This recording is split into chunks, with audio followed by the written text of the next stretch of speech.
একটা ওপেন সিক্রেটের মতো ছিল যে এই গুমের মূল নীল নকশাকারী ছিলেন এই জেনারেল জিয়াউল হাসান। তো ওনার বিপক্ষে যে আজকের আসামি অমানুষ আয়না ঘরের কারিগর জনগণের গলা চিপে ধরেছেন, হাজার হাজার গুম খুনের সঙ্গে জড়িত দানব, এই রকম দানবকে নিয়ে খুব দ্রুত বিচারিক প্রক্রিয়া শেষ করে দৃষ্টান্তমূলক শাস্তি দেওয়া উচিত। আয়নাগরের মূল কারিগর জিয়াউল হাসান তাকে গ্রেফতার করে রিমান্ডে নেওয়া হয়েছে। এই জিয়াউল হাসানকে আসলে কি করা উচিত? এই জিয়াউল হাসানের হাতেই ইলিয়াস আলী সহ অসংখ্য মানুষ গুম হয়েছে, হত্যা হয়েছে। জিয়াউল হাসানের শাস্তি নিয়ে, তার কুকর্ম নিয়ে গুরুত্বপূর্ণ কিছু তথ্য দিয়েছেন দুজন আলোচক। দুই আলোচনা আসলে বুঝতে পারবেন এই জিয়াউল হাসান আসলে কতটা ভয়ঙ্কর বিপজ্জনক ব্যক্তি ছিল। শেখ হাসিনার নেতৃত্বাধীন এক দানবীয় সরকারের অন্যতম এক গুরুত্বপূর্ণ দানব ধরা পড়েছেন। তাকে গ্রেফতার দেখানো হয়েছে, তাকে আরও আগেই ধরা হয়েছিল। আমরা জানি ইনি পালাচ্ছিলেন, তারপর তাকে এয়ারপোর্ট থেকে, বিমান থেকে যদ্দূর জানা যায় রীতিমতো তুলে আনা হয়েছে। আজ তাকে গ্রেফতার দেখানো হয়েছে একটা মামলায়। আমি মেজর জেনারেল জিয়াউল হাসানের কথা বলছি। এই দানব, এই রকম দানবকে নিয়ে খুব দ্রুত বিচারিক প্রক্রিয়া শেষ করে দৃষ্টান্তমূলক শাস্তি দেওয়া উচিত। আমি প্রায় একটা কথা বলছি, সেটা হলো সরকারের বিভিন্ন, আগের যেই মাফিয়া সরকারটা ছিল তার বিভিন্ন জায়গা থেকে কিছু মানুষের একটা তালিকা করা দরকার। এর মধ্যে আওয়ামী লীগের পলিটিক্যাল পার্টের তালিকা থাকবে, সরকারি চাকরি করা, এর মধ্যে সেনাবাহিনী, এর মধ্যে সিভিল ব্যুরোক্রেসি, পুলিশ। আমরা পুলিশকে নিয়েও প্রচুর কথাবার্তা বলছি, আমাদের মুখে মুখে কিছু নাম আছে, কিন্তু বেসামরিক যে প্রশাসন, আমাদের আমলা যাদেরকে আমরা সহজ ভাষায় বলি, এদের মধ্যে প্রচুর লোকজন আছে এই সরকারের সুবিধাভোগী, তার পাপ কাজের মানে তার এই অবৈধ ক্ষমতায় টিকিয়ে রাখার ক্ষেত্রে গুরুত্বপূর্ণ রোল প্লে করা, এদের তালিকা। এদেরকে নিয়ে খুব দ্রুত গুরুত্বপূর্ণ কিছু মামলা করা, সেগুলো স্পেশাল ট্রাইব্যুনালে দ্রুত বিচার করে শাস্তি নিশ্চিত করতে খুব দ্রুত হবে। এই তালিকার মধ্যে একেবারে ওপরের দিকে থাকবেন এই দানব জনাব জিয়াউল আহসান। উনি সর্বশেষ এনটিএমসি বলে একটা প্রতিষ্ঠানের চিফ ছিলেন। এনটিএমসি হচ্ছে ন্যাশনাল টেলিকমিউনিকেশন মনিটরিং সেন্টার বা সেল, কিছু এরকম একটা। এই প্রতিষ্ঠানটা কি করতো আমরা অনেকে জানি, এবং এর সাথে আরেকটা গুরুত্বপূর্ণ আলোচনা আমি সামনে আনতে চাই, সেটা হচ্ছে নাগরিকদের গোপনীয়তার অধিকার। বর্তমান স্বাধীন এবং ভবিষ্যতেও যে গণতান্ত্রিক ব্যবস্থার স্বপ্ন আমরা দেখছি, তাতে একটা নাগরিকের গোপনীয়তার অধিকার নিয়ে আমাদের খুব জোরে সোরে কথা বলতে হবে।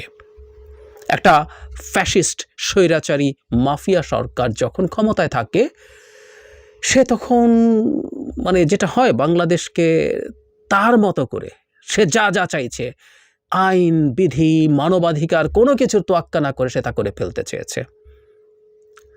আমরা আসবো যে এই ভদ্রলোক কি করেছেন, আমরা সেটা নিয়ে কিছুক্ষণ কথা বলবো। তারপর গোপনীয়তার অধিকার নিয়ে আমাদের আলোচনা চালাতে চাই। ওনাকে আজকে কোর্টে যখন, আজ না গতকাল কোর্টে যখন তোলা হয়, তখন তিনি তাকে নির্দোষ দাবি করেন, এবং ওনার পরিচিতি আছে যে আয়না ঘর তৈরি করার পেছনে ওনার গুরুত্বপূর্ণ রোল আছে। তো তিনি বলছেন যে না, ওনাকে আয়নাঘর উনি সৃষ্টি করেননি, ওনাকে 8 দিন আয়নাঘরে রাখা হয়েছিল। যদিও আমরা শুনেছি বিভিন্ন ফেসবুকে যারা মিলিটারির সাথে কানেক্টেড, উনি আদৌ আয়নাঘরটারে ছিলেন না, উনি রীতিমতো অফিসার্স মেসটেসে ছিলেন। যাই হোক, উনি অনেকগুলো পদে ছিলেন, সেনাবাহিনী, র্যাব, এনএসআই হয়ে সর্বশেষ ন্যাশনাল টেলিকমিউনিকেশন মনিটরিং সেন্টারের দায়িত্বে ছিলেন। এবং ইন্টারেস্টিং, খেয়াল করে একটা তথ্য, জিয়াউলের জন্যই প্রথমবারের মতো এনটিএমসির মহাপরিচালক পদটি সৃষ্টি করা হয়। এর আগে ডিরেক্টর ছিলেন, তার আগে অন্য একজন ডিরেক্টর ছিলেন, কিন্তু উনি মহাপরিচালক। এখানে তথ্য হচ্ছে এরকম, এনটিএমসি আইন প্রয়োগকারী সংস্থাগুলোকে ইন্টারসেপশন দিয়ে সহায়তা করে থাকে। এনটিএমসির সঙ্গে আইনশৃঙ্খলা রক্ষাকারী বাহিনী, তদন্তকারী সংস্থা সহ 30টি সংস্থা সরাসরি জড়িত। এনটিএমসি নিয়ে কথা বলবো, কিন্তু তার আগে এই জিয়াউল আহসানের কথা বলছি। উনি যখন র্যাবে ছিলেন, বিচার বহির্ভূত অসংখ্য হত্যাকাণ্ডের সাথে এই লোক জড়িত ছিলেন। ইনি জড়িত ছিলেন, উনি তালিকা করা থেকে শুরু করে এক্সিকিউট করা পর্যন্ত এর সাথে ছিলেন। নারায়ণগঞ্জে র্যাবের যে 7 খুন হয়, সম্ভবত ওই রিজিয়নের তখন উনি বা র্যাবেও তখন উনি গুরুত্বপূর্ণ ওই অংশের দায়িত্বপ্রাপ্ত ছিলেন। এরপর তিনি যখন এনটিএমসিতে এসছেন তখনও বহু বিচার বহির্ভূত হত্যাকাণ্ড, গুম, এগুলোর পরিকল্পনা এই লোক করেছেন। শত শত সংখ্যাটা, শত শত। সুতরাং ইনি কেমন দানব আমরা বুঝতে পারছি নিশ্চয়ই। মজার ব্যাপার, এই শেখ হাসিনা সরকারের পতনের অনেক আগে থেকেই এই ভদ্রলোকের নাম খুব আলোচিত ছিল। যারা এই ব্যাপারে খোঁজ খবর রাখতেন, তথ্য পেতেন, তারা আমাদের সামনে তথ্য এনেছেন যে এই লোককেই কোনো একদিন আমাদেরকে আসলে নজরদারিতে রাখতে হবে এবং তাকে শাস্তির আওতায় আনতে হবে। একটা সরকার যখন বিভৎস মাফিয়া হয়ে ওঠে, সে কতগুলো টুল ব্যবহার করে। এর মধ্যে খুব গুরুত্বপূর্ণ টুলস হচ্ছে, আমি প্রায় বলি যে আপনি তো আসলে ভীতির মাধ্যমে টিকে থাকার চেষ্টা করেন, যে আপনি যে কাউকে বিচার বহির্ভূত হত্যাকাণ্ড মেরে ফেলতে পারেন, গুম করে ফেলতে পারেন, যে কোনো রকম টর্চার করতে পারেন এবং সর্বোপরি আয়না ঘরে এনে আটকে রাখতে পারেন বছরের পর বছর, বছরের পর বছর। আমরা ওখান থেকে দুজন সারভাইভড মানুষকে দেখেছি, জনাব গোলাম আজম এবং জনাব মীর কাসেম আলী, দুজনের দুই সন্তান ওখানে ছিলেন দীর্ঘ বছরের পর বছর। সো এইরকম বিভৎস জায়গায় এই দেশটাকে নিয়ে যাওয়ার ক্ষেত্রে এই লোকগুলো শেখ হাসিনার বিভিন্ন রকম খুবই ক্লোজ জায়গা থেকে সাহায্য করেছেন। অ্যাট দ্য সেম টাইম নজরদারির মাধ্যমে, অত্যন্ত বেআইনি অসাংবিধানিক নজরদারির মাধ্যমে আমাদের অতি গুরুত্বপূর্ণ নাগরিক অধিকার নষ্ট করেছেন। এনটিএমসির কী কাজ ছিল, তারা পরবর্তীতে কী কাজ করেছে এবং এই সংস্থাটা আদৌ থাকবে কিনা, থাকলেও এই চেহারায় থাকবে কিনা, এই আলাপগুলো হওয়া খুব জরুরি। সরকারের আমলে সবচেয়ে আলোচিত যে সামরিক কর্মকর্তা ছিলেন তার নাম হচ্ছে মেজর জেনারেল জিয়াউল আহসান।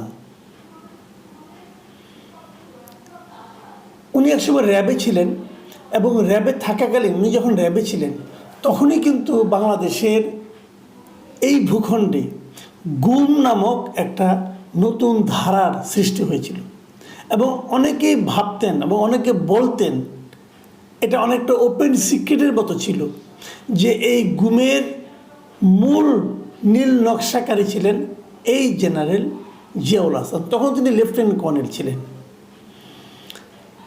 এই জিয়াউল আহসানের নৃশংসতা, নির্মমতা সম্পর্কে নানা ধরনের উপকথা আমাদের সমাজে মানুষের মধ্যে প্রচারিত আছে, অনেকেই জানেন।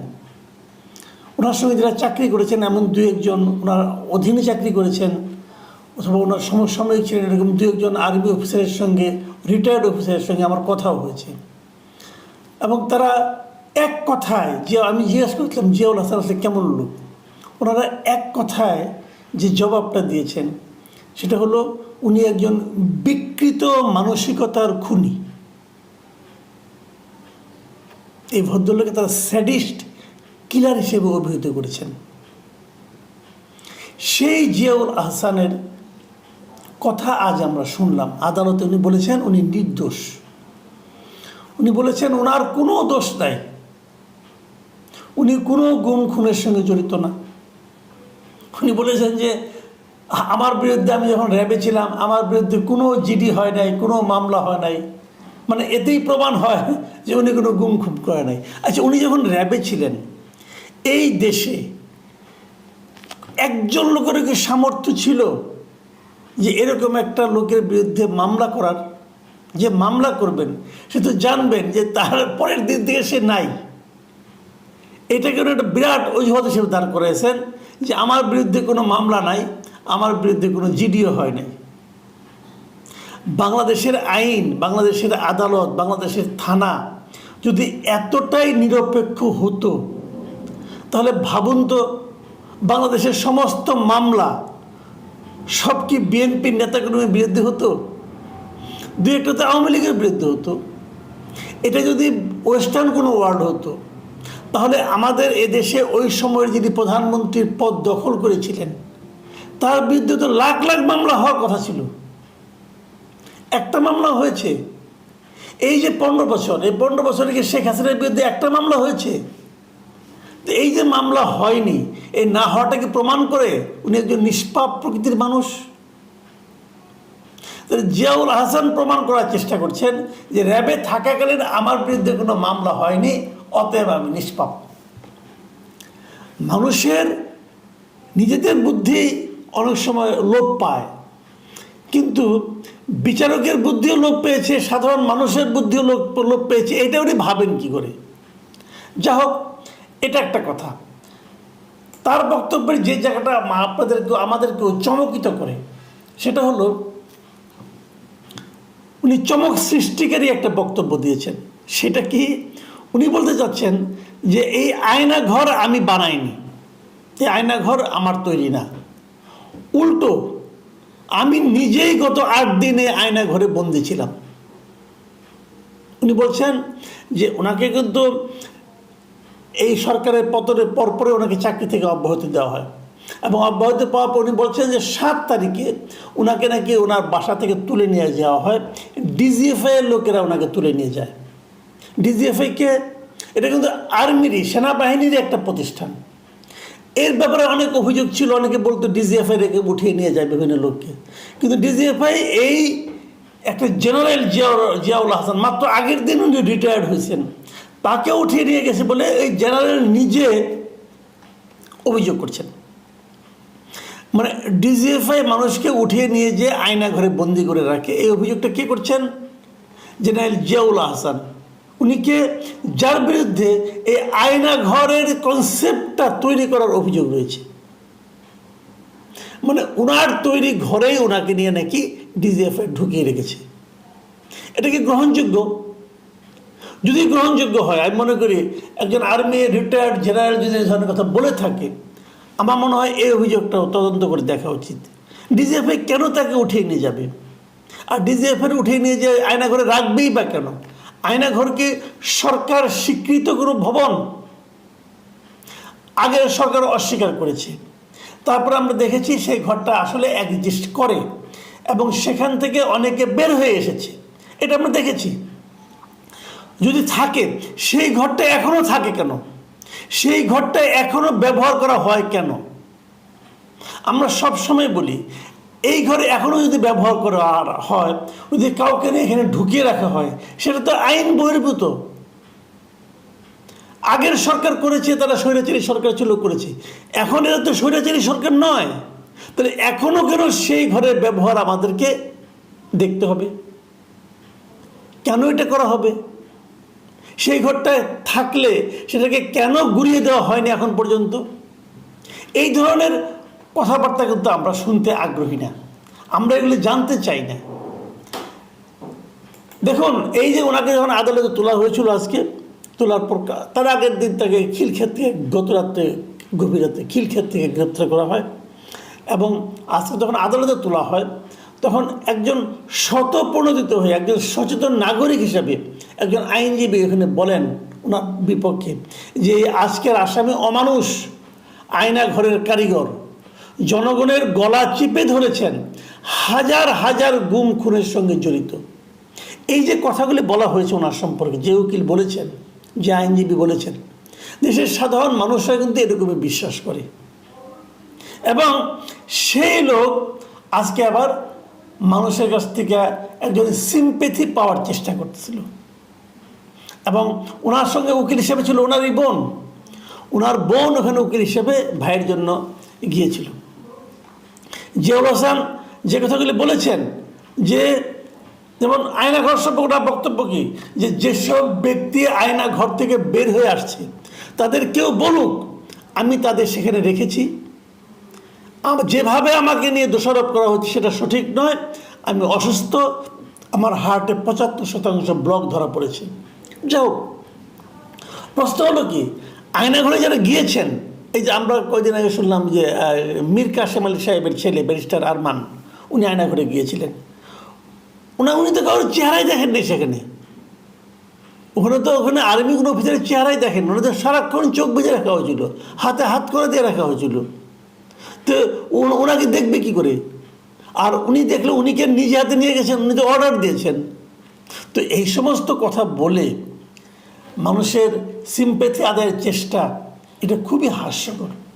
এই জিয়াউল হাসানের একটা ছবি আজকে আমি দেখলাম, সেই ছবিটা হলো ওনাকে যখন নাকি রিমান্ডে নেওয়া হচ্ছে, মাথায় হেলমেট পরানো অবস্থায়, দুজন পুলিশ তাকে নিয়ে যাচ্ছে। তার চেহারা আপনারা দেখুন ছবিটা, এই ছবিতে তার চেহারা বিন্দুমাত্র বিকার দেখবেন না আপনি। হাস্যোজ্জ্বল ভদ্রলোক, তার কোনো বিকারই নেই। যে মানুষ ভেতর থেকে নৃশংস হয় এবং বিকারগ্রস্ত খুনি হয়, তার চেহারায় আসলে কোনো বিকার থাকে না। এই যে বলে না যে মানে সবচেয়ে কঠিনতম জায়গায় বসেও তারা কিন্তু হাসতে পারে, স্বাভাবিক কাজকর্ম করতে পারে। এই হলো জিয়াউল হাসানের সেই লোক। সে পালাতে এত যদি সে নির্দোষ হয়, সে পালাতে গিয়েছিল কেন? তাকে তো রানাঘাট থেকে ধরে আনা হয়েছে। প্রিয় দর্শক, আমরা চাই এ ধরনের যারা নাকি খুনি আছে, যারা নাকি হাজার হাজার মানুষের দীর্ঘশ্বাসের কারণ হয়েছে এই আগে বিগত সরকারের আমলে, সেই সমস্ত লোকদের কঠিন থেকে কঠোরতর সাজা দেওয়া উচিত। দর্শক, তাদের আলোচনা শুনে, এই জিয়াউল হাসানের কুকীর্তি শুনে আমার এই কথাটা বলতে বাধ্য হচ্ছে যে এদেরকে প্রকাশ্যে ফাঁসি দেওয়া দরকার, এদেরকে জনসম্মুখে ফাঁসি দেওয়া দরকার, যাতে করে মানুষ এটা উপলব্ধি করতে পারে যে এরা কতটা নির্মম, কতটা নির্বিচারে মানুষকে হত্যা করেছে। চিন্তা করেছেন আয়নাগর নামক সেই আস্থানায় মানুষকে কীভাবে তারা হত্যা করেছিল। যাই হোক দর্শক, জাহিদ ভাই এবং মাসুদ কামালের কথাগুলো শুনে কেমন লাগলো মন্তব্য করবেন।